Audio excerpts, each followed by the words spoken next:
anza na fanya layup, just fanya layup, enda layup ufunge tuone, enda tu layup ufunge. Safi.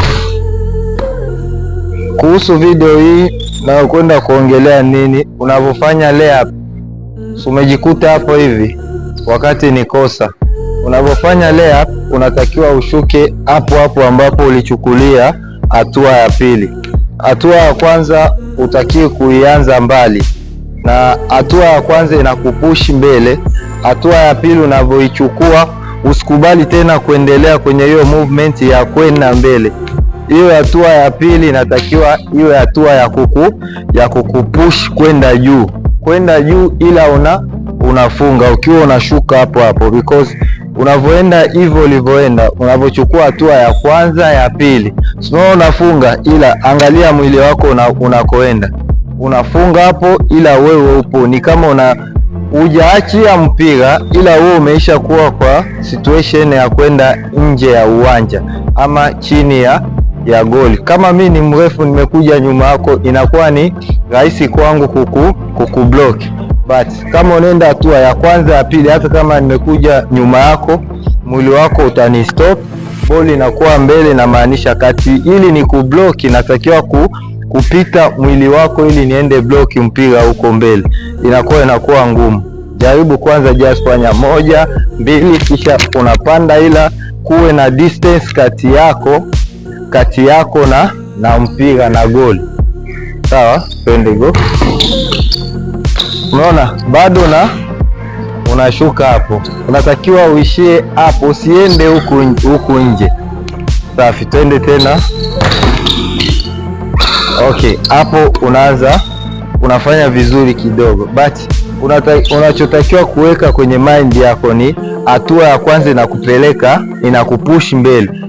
Hiyo hatua ya pili iwe kama unaweka nini, opposite, inakuwa opposite ya kwenda mbele, yani inakuwa kama unataka rudi nyuma, ila unapanda juu kisha unaacha mpira.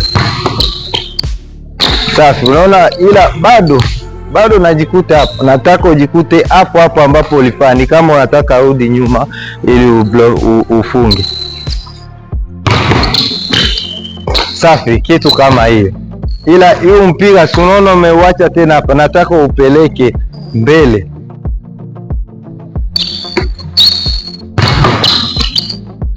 Safi, bora hivyo. Twende tena, enda tena 1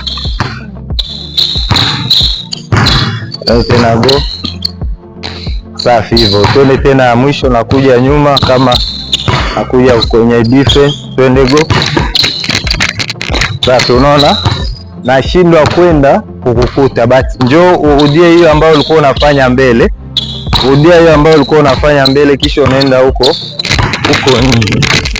Unaona ni kama kunakuwa kama ningekuwa mrefu sana kwako, singekuwa na haja ya kwenda hadi huko, yani mkono wangu ungekuwa mrefu, ingekuwa ni rahisi kwangu kufanya nini, kublock bila hata kugusa. But muhimu, hii ni zone ambayo hautakiwi ukuwe contact.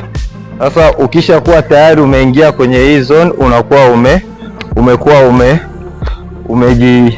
umejiwekea, ni kama umejilinda.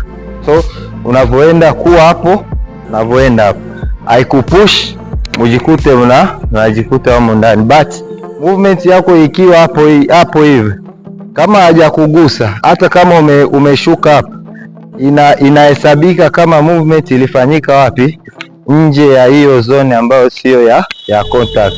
So ukienda hakikisha hapo hivi kwenye hiyo zone ndo unafanya nini, ndo unachukulia hiyo hatua ya pili, ili hata kukiwa hata contact kidogo na yeye lazima ni foul. Twende. Safi, twende tena, push movement ya pili iende nyuma.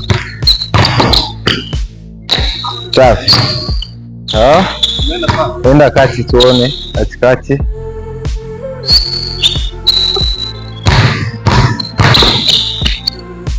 Safi hivyo. Enda tena katikati ingine.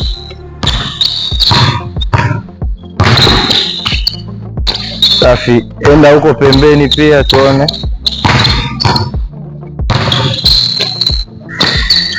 Safi, usiende chini, ubaki kwa uwanja, usiende nje.